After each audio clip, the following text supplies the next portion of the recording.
Lesson 3, Unit 2, the planning phase. The planning phase involves the creation of all the detailed project management plans necessary to guide the project team, partners, vendors, and key stakeholders through the implementation and monitoring phases of the project. For the project manager, these plans will help manage the core processes of scope, schedule, budget, and quality.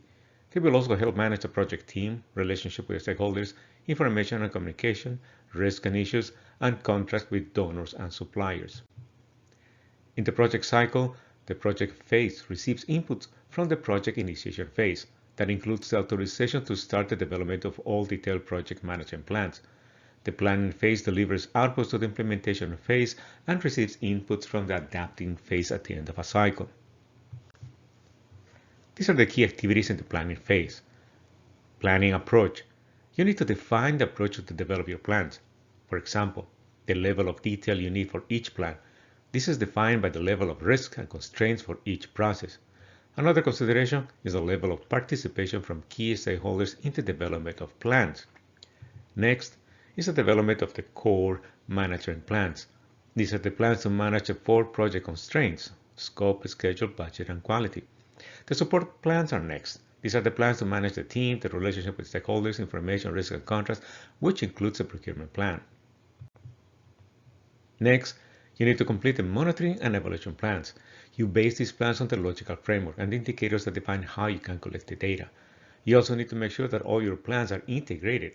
That means that they are not separate independent plans. For example, the procurement plan needs to be aligned with the project schedule and the budget management plans.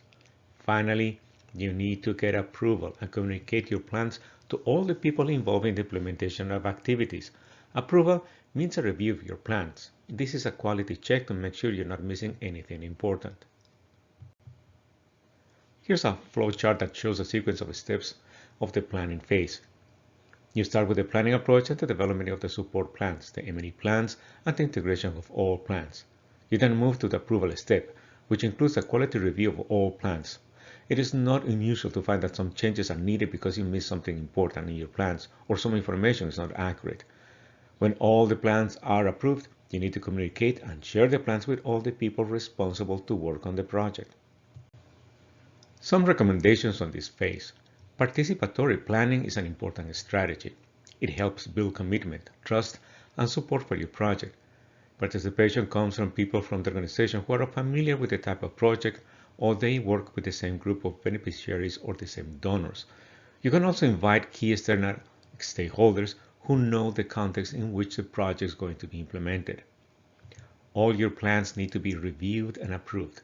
This is a quality check to make sure you're not missing anything important, especially when you need to integrate all the plans. Make sure all the roles and responsibilities are clear and understood, not only from people in your team, but from people in the organization who are going to be helping you with some of the work, like procurement, human resources, and technology, and even partners who are going to be working with the project providing support. This is also a good time to start building commitment and support from the key stakeholders. Plans help key stakeholders build better understanding of the project objectives and constraints and will be more willing to participate. People who participate in the development of plans are more supportive of the implementation.